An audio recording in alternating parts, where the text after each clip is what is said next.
Welcome to LSC, it's Sports Time. I'm your host, Bob Hintz. Today I have with me former athletic director at Kickingham High School, Leonard Thomas. Welcome, Leonard. Thank you. You didn't grow up in Hampton or in Virginia. That's correct. Where'd you come from? West Virginia, man. West Virginia. By God, Virginia. Talk a little bit about your high school, because it was a little unique in that you didn't have a whole lot of sports there. No, high school was very small. It was like 68 in my graduating class. And the only sport they had was boys basketball. They had a ninth grade team, JV team, and a varsity, all boys basketball, and that's the only sports we offered. That was it? That was it. No track, no football, no nothing else. Nothing else. Well, you didn't need an athletic director. All you needed was a basketball coach. That's right. Did you have one coach that did it all? No, I had 3 different coaches. Yep. Okay. Well, and how were the teams? Were you competitive? Or? Well, as far as they were single A, but they were fairly competitive, and it was a lot of small schools around, but the gymnasiums are very, very small. I mean, now I think that Kickingham gym is small compared to Heritage and Woodside and all that, right. But the school gym I was in West Virginia, I mean, you'd be lucky to seat 200 people, 150, something like that. And that would be a big crowd. That'd be a big crowd. That's correct.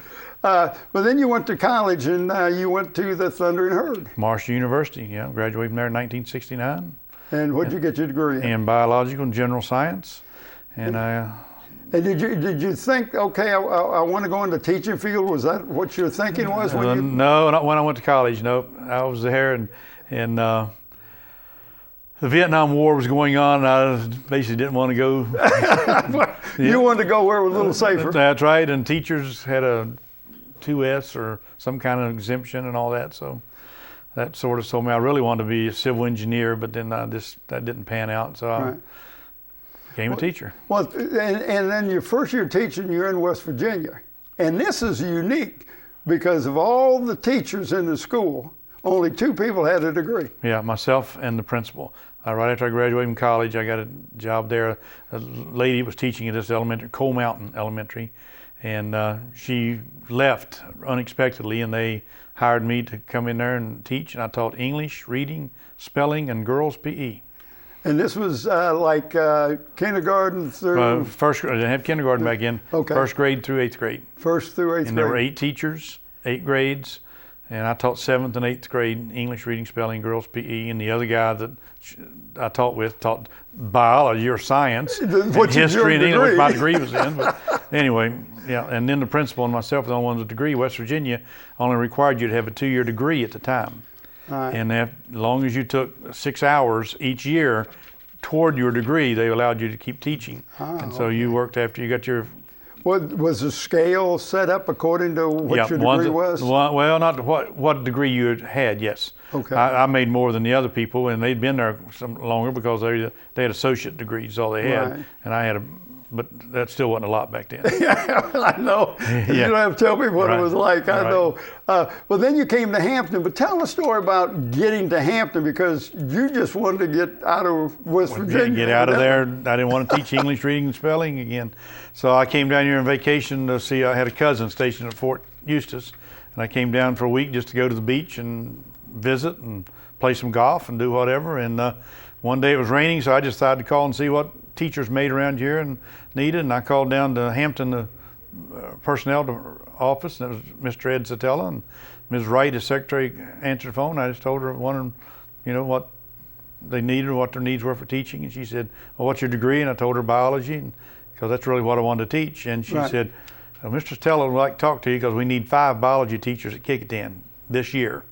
And this was in July, and so she said, what are you doing this morning? I said, well, it's raining. I was going to the beach, but it's raining right now. So she said, well, if you come down and talk to him, and said he'd love to see you. So I left and went down there, and they told me how to get there. And the building, I don't know if you remember, is down there where, what is that, where they have all the parties, downtown Hampton? Oh, down at the Point. The Point down there, where all the stage is right there by the Armada Hoffler That building. was where the school board office was. Yeah, that's right. On an old school building back there, and went in there and talked to him. And when I left, he said, Ms. Thomas, he said, when you get back to West Virginia, there'll be a contract there waiting for you to teach biology at Kickingham. If you sign it and send it back, we'll expect you here August, I forget what it was, 23rd, 25th, something like that. And he said, if you don't sign it, he said, throw it in the trash can. I enjoyed talking to you. That was I left and I went home and had to think about it. And how long did you think about it? Well, a long time, because it was really, I didn't know anybody down there. I had no kin people, no and place to stay. You had to find a place to live. I had to find a place to live, and I found a place to live, and it's hard to believe it now, but I found a place to stay, $75 a month, including food, and they fed me, washed my clothes, everything, $75 a month. Wow. I folded my clothes, put them back in the drawer, fed me breakfast and dinner. I had to eat lunch at Kickingham, and they fed me 3 meals on the weekend. Wow. $75 a month. But you know, that's not a bad deal. But you stop and think of what you was making back then. I still have my first check I drew for them. $282 bring home for a month. $282. All right. So now you're Kickingham, and you get involved in the sports. Right. Keeping the book on baseball, keeping the book on basketball. Talk a little bit about that. I came there, and like I say, I had no kin people here, and knew anybody hardly, and I went out, and I just couldn't believe how many sports the high school had. I had probably as many as I felt like Marshall had when I graduated from there. And I just started watching all the sports and just loved sports. And so I started keeping the scorebook for Buddy Denton, baseball, and I did the stats from Jim Hathaway, and I did football games. I became game supervisor when Larry Waddell became, that's not in the first year, that's probably the second or third year I was there, I did that. But that's how I just got started. Larry came over as assistant principal and athletic director. That's correct. He came from Eaton. Yes. Right. Now, did you start helping him right away? Is that how you got involved? I'd been doing all that stuff with Hathaway and baseball and all that, and so he got to know me and all this stuff through those things.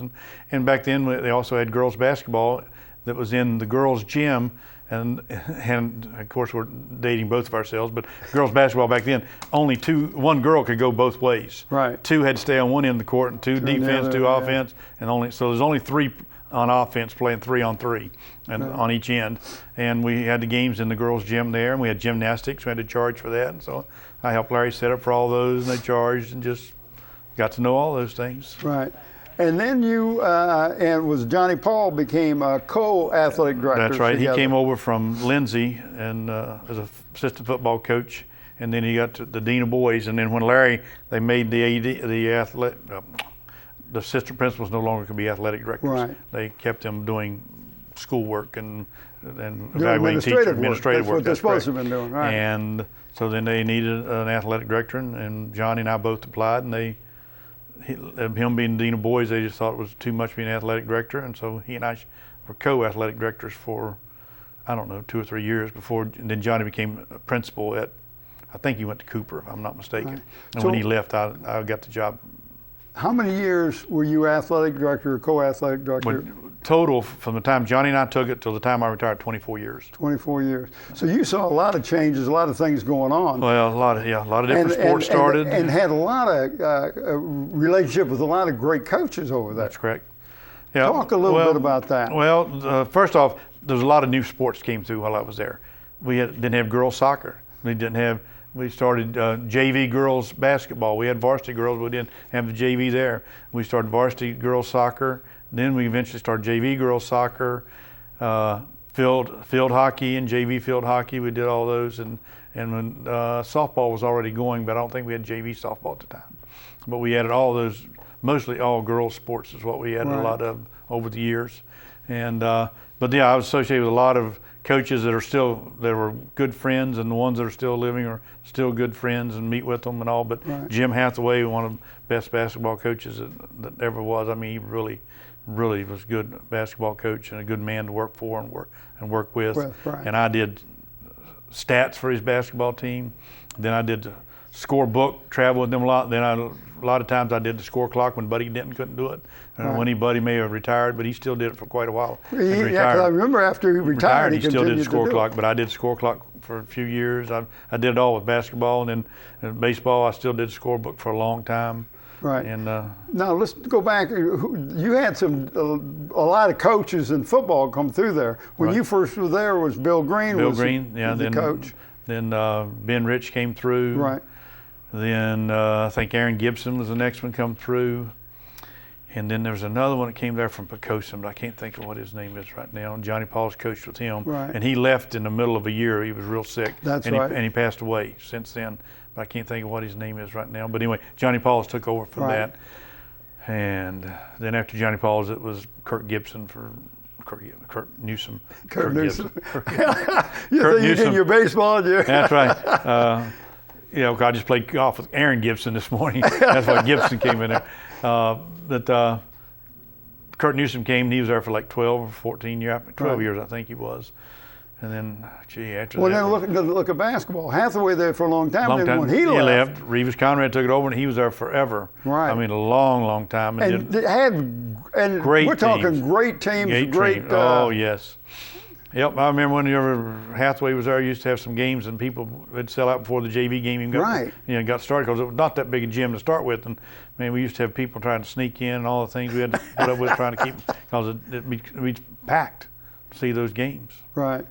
Now, doing all this stuff with athletics, you also helped with the golf team. I was, at the time I took over AD, I was a golf coach at the time. But before that, I'd been a soccer coach. I came here and coached soccer, and when I took over as soccer coach, the only soccer games I'd ever seen was Kickingham playing, and I don't even know if it was a district sport then or not. We used to play in a league out of Richmond. Right, yeah. And then I know that I was coaching when it changed over to district sport, and we started playing the district schools. Right. But up until then, we had a JV team, and I was a JV soccer coach, and then after that, I became the golf coach when that became available. And I was that even after I became AD for a while. But then once it was golf in the fall, then we started field hockey in the fall. It was just too much to be athletic director and try to get to those games and matches and all. So I gave it up, even though I gave it to Bill Kinsey, who took over for golf. But I still helped him volunteer basis, and still to this day volunteer. So. Right. Now, talk a little bit about what an athletic director has to do as far as when contests are held at your school.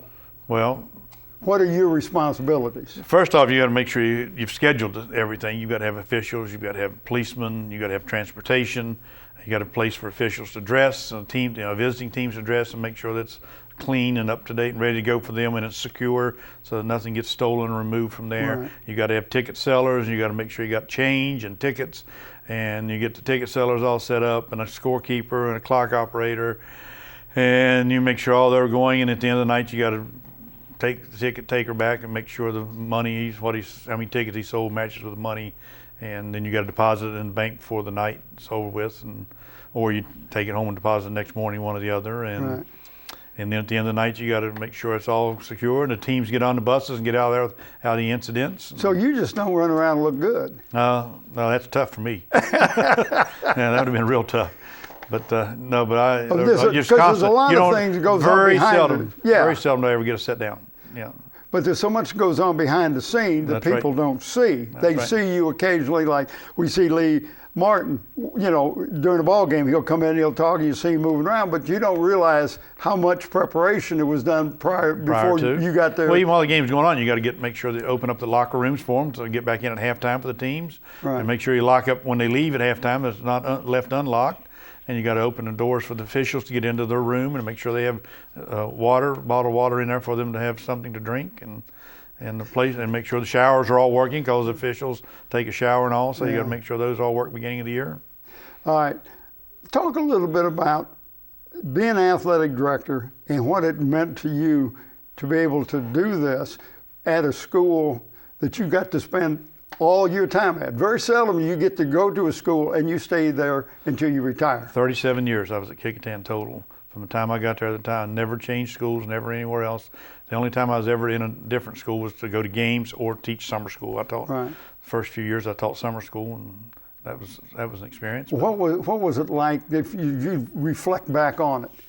What, to come there to Kickingham or go? Yeah, well, when I first came here, I just thought that was the biggest play. I just couldn't believe how big a school it was and how many people were there. I mean, it was over 2,000 kids, because Phoebus wasn't open yet when I was there, and Bethel had just opened, and it was only 10th, 11th, and 12th grade. Wasn't even 9th graders there at the time, and it was still 2,000 kids there. And I mean, it was really bigger than your hometown. Bigger than my hometown. Oh yeah, yeah. No, I've always told this, and and most of them don't understand. I've always told the kids I live so far back in the woods that the Saturday night Grand Ole Opry, it came over on our TVs and radios on Monday morning. We were so far back in the woods, it took that long for the signal to get there. All right, then you retire, but while you're retiring, Ray Smith has to have a heart operation. I had a heart problem, that's correct. And they called me up and wanted to know if I would help them out. And I went over there for the last 6 weeks of the year and finished out the spring sports season for him and did all that and really enjoyed it. I mean, Bethel was a real good place and worked with John Bailey, and that was real enjoyable, and all of his assistants over there. All right, we're going to kind of wrap this thing up, but talk about the changes that you've witnessed from when you first started in 1970 at Kecoughtan High School in athletics and the athletes themselves and the coaches. Just kind of sum that up for me if you can. When I first started there, of course, to me, it was a whole different world to come to from West Virginia and to go in there and see. But there was just a lot of people.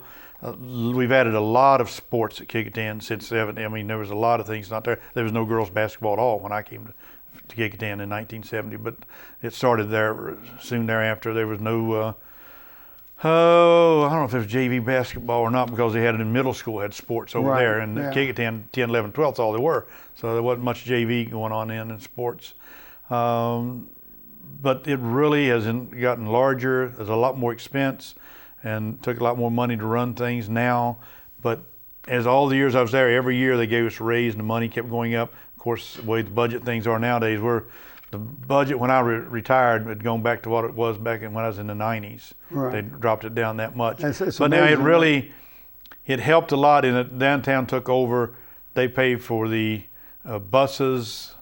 There's a fund for that takes care of it, but you have to send down, but you have to set it, not buses, they pay police and officials and all from downtown. I used to have to get names of officials and have to do all the payroll for all of it. And the policemen at the football games, you had to get every one of their names because they all had to be paid individually and all that.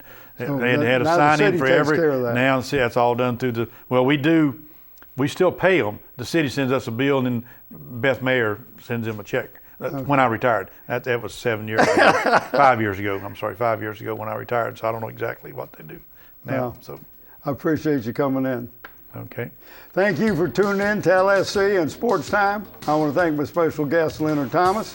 I'm your host, Bob Hintz. Until next time.